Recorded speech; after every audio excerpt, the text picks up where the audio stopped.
Assalamualaikum warahmatullahi wabarakatuh. Alhamdulillahirabbil alamin. Wassalatu wassalamu ala sayyidil mursalin wa ala alihi wa sahbihi ajma'in. Amma ba'du fa ya ayyuhal ikhwanu, mudah-mudahan kita semua masih dalam keadaan yang baik-baik saja. Selamat Hari Raya Idul Adha. Terlebih dulu saya ucapkan kepada semua netizen, baik yang sepakat atau tidak sepakat, orang-orang yang mungkin pernah sakit hati dengan ucapan saya, atau orang-orang yang membuli saya di kolom komentar. Saya meminta maaf dan mengucapkan Hari Raya Idul Adha, dan teman-teman yang meminta maaf ataupun yang tidak meminta maaf telah saya maafkan. Ya, kita intinya tetap saling menjaga nilai-nilai persaudaraan, nilai-nilai keislaman, terlepas dari perbedaan di antara kita mengenai satu realitas. Tentang perdebatan Kiai Haji Imaduddin Utsman Al-Bantani dan Syekh Mahdi Ar-Raja'i, mungkin kita menunggu itu, apakah ini akan jadi debatnya atau tidak. Walaupun di sini kita bisa bicarakan tentang bagaimana nanti kira-kira yang terjadi seperti apa dalam perdebatan tersebut, dalam diskursus tersebut.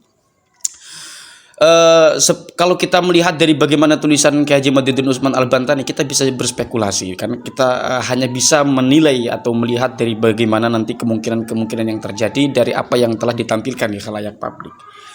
Sebelumnya Kiai Imad itu sudah membahas tentang bagaimana Syekh Mahdi Ar-Raja'i, tentang tanggapan beliau kepadanya.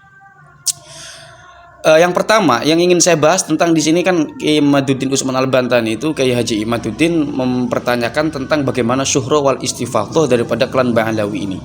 Wong sebelumnya sunyi kok, dalam penelitian beliau 550 tahun itu sunyi. Lantas kemudian dikatakan syuhra wal istifadhah itu setelah ketika zaman Habib Ali As-Sakron sampai ke sini. Sebelumnya itu sunyi. Nanti itu yang akan dipertanyakan oleh Kiai Haji Imaduddin Utsman Al-Bantani. Kenapa? Karena itu juga agaknya bertentangan dengan apa yang disampaikan oleh Syekh Mahdi Ar-Raja'i di dalam kitabnya, ketika Syekh Mahdi Ar-Raja'i, yaitu kitab Al-Mu'aqibun atau Al-Mu'aqibun, mengatakan bahwasanya bijami'il ajyal. Ya, bijamil ajyal itu jil mufradnya ya. Jilun itu bukan ini ya, bukan jaringan Islam liberal ya. Tapi generasi, masa, waktu. Nah, ini kan berkaitan dengan syuhra wal istifadhah yang kelak nanti akan dipertanyakan. Loh, kok bertentangan? Sementara bijamil ajyal ini atau dalam konsep syuhra wal istifadhah bituli zaman, sepanjang waktu ini mengalami kesunyian nasab si klan Ba'alawi ini. Kok bisa ditetapkan nasabnya? Walaupun begitu, Syekh Mahdi Ar-Raja'i telah mengatakan sendiri 3 poin. Syekh Mahdi Ar-Raja'i mengatakan mausuqun bihi. Kemudian ya'rifu khattahu. Dan yang ketiga apa saya jenenge? Wa yatahaqqaquhu. Nah, itu aku ingat ya. Nah, yang ketiga ini ya mausuqun bihi, yang bisa dipercaya. Kemudian wa ya'rifu khattahu, ia mengetahui tentang tulisan itu.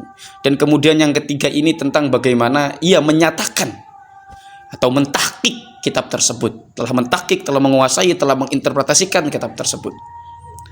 3 poin itu sudah. Nah, ada keterangan fahina idzin idza syahida khattu nasabatin umila alaihi. Ketika ada kitab nasab yang bersaksi, maka itu bisa digunakan. Artinya mungkin ini bisa digunakan untuk mengisbat nasab tersebut. Lantas kemudian bagaimana Kiai Haji Imaduddin Utsman Al-Bantani nanti ketika dipertanyakan tentang di manakah?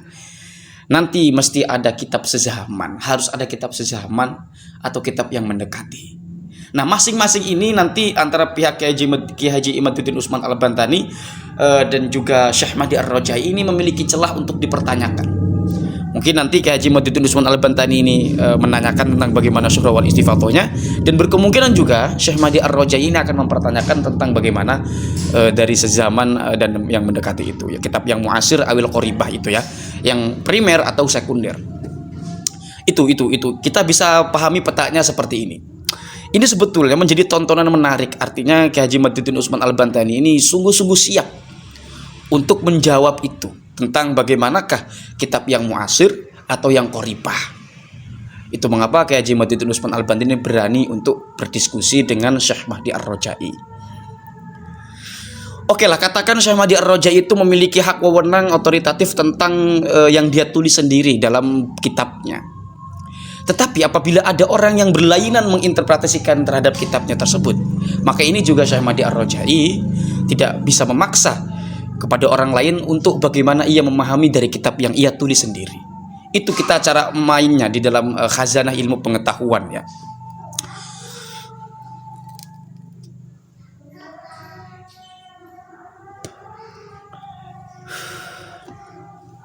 Kenapa? Karena Syekh Mahdi Ar-Rajai juga tidak menuliskan clue-clue tentang harusnya bagaimana orang memahami. Ya, hanya menuliskan sebuah kitab nasab atau dia mentahqiq nasab, kemudian ada orang lain yang menginterpretasikan dan hasil interpretasinya berbeda dengan Syekh Mahdi Ar-Rajai. Sebetulnya antara Syekh Mahdi Ar-Rajai dengan Kiai Haji Madzuddin Utsman Al-Bantani ini beda metodologi. Memang kalau kita melihat dari bagaimana penetapan Syekh Mahdi Ar-Rajai ketika Umil Alaihi, sebetulnya Kiai Madzuddin sudah tahu ini. Kalau teman-teman baca tulisan Kiai Haji Madzuddin Utsman Al-Bantani ketika menanggapi Syekh Mahdi Ar-Rajai, Kiai Haji Madzuddin Utsman Al-Bantani dalam tulisannya itu sudah menyinggung. Mungkin Syekh Mahdi Ar-Rajai ketika menuliskan atau menetapkan nasab Ba'alawi itu melalui jalur kitab Al-Burqatul Musyiqqah di antaranya, atau kitab apa satu lagi saya lupa.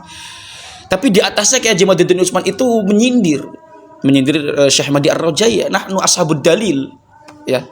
Jadi memang harus ada dalil itu. Tambah lagi memang metode yang digunakan Kiai Haji Madzuddin Utsman Al-Bantani adalah metode yang paling relevan dengan zaman kini. Kenapa saya katakan paling paling relevan dengan zaman kini? Tentu yang Kiai Haji Madzuddin Utsman Al-Bantani ini juga menggunakan atau mengkomparasi metode-metode ahli nasab dengan juga metode-metode dari antropologi modern, di mana dari setiap zaman itu harus ada bayinah. Sementara banyak sekali tahun-tahun yang di situ tidak terdapat bayinah itu. Ya tadi surah wal istifadhah dari zaman atau bituli zaman ini tidak relevan dengan klan Ba'alawi itu. Nah, kira-kira begitu. Nanti perdebatannya mesti akan seperti itu. Masing-masing punya celah untuk dipertanyakan dan masing-masing memiliki jawaban atau memiliki potensi untuk menjawab dari celah-celah tersebut. Baik dari Kiai Haji Imaduddin Al-Bantani, Kiai Haji Imaduddin Utsman Al-Bantani, dan juga Syekh Mahdi Ar-Rajai. Terlepas dari bagaimana nanti hasil perdebatan itu tidak penting. Yang penting adalah masing-masing ini memiliki integritas, kejujuran terhadap nilai-nilai keilmuan. Gitu ya. Nah, ini hanya sedikit saja sebetulnya pandangan saya sebagai YouTuber. Saya berbicara sependek dengan pengetahuan saya. Tentu Kiai Haji Imaduddin Utsman Al-Bantani atau Syekh Mahdi Ar-Rajai ini memiliki pandangan yang lebih luas tentang ini, yang lebih jauh. Masing-masing mungkin memiliki kartu proof yang belum dikeluarkan ya. Atau bahasa kasar itu memiliki kartu joker yang belum dikeluarkan. Memang terbukti. Sejauh ini kan Kiai Haji Madzuddin Utsman Al-Bantani hanya menyatakan mempertanyakan tentang syuhra wal istifadhah Syekh Mahdi Ar-Rajai. Sebelum-sebelumnya Kiai Haji Madzuddin Utsman Al-Bantani tidak pernah mengatakan itu. Artinya Kiai Mad itu orang yang peka terhadap siapa yang dihadapi dan peka apa yang harus dilakukan. Kalau lawannya ini misalnya hanya berbicara tomat, ngapain Kiai Haji Madzuddin Utsman Al-Bantani berbicara berkat? Kalau berbicara tomat saja, ya bicara tomat saja. Berkat itu nasi besak gitu ya. Kalau kita ada acara tasyakuran tetangga, lalu kita ikut di situ, lalu pulangnya dia itu dikasih besak, itu namanya berkat ya. Memang santri paling semangat ini ngomongin berkat. Nah, kira-kira seperti itu gambarannya ya. Kalau orang berbicara dalam sebuah konsep nasi itu yang dibicarakan hanya lauknya saja, Kiai Mat mesti akan bicara lauknya. Tapi kalau misalkan yang dihadapi Kiai Madzuddin Utsman Al-Bantani ini berbicara seluruh konsep dalam misalnya konsep apa? Konsep kursi, Kiai Mat mesti berbicara hal-hal detail tentang kursi ini. Tapi kalau yang dibicarakan cuma kayunya saja, Kiai Mat juga akan menanggapi itu. Kalau kita perhatikan bagaimana perdebatan dari awal Kiai Haji Madzuddin Utsman Al-Bantani, semua orang-orang yang membantah Kiai Haji Madzuddin Utsman Al-Bantani dengan begitu banyak bantahan-bantahan itu mesti dijawab dengan sesuai dari apa yang ditanggapi oleh pihak yang membantah Kiai Mat itu sendiri. Gitu ya. Mohon maaf apabila ada kesalahan dan apabila ada kekurangan. Hadanallahu wa iyyakum ajma'in. Allahumma hdina hadasabil. Wassalamualaikum warahmatullahi wabarakatuh.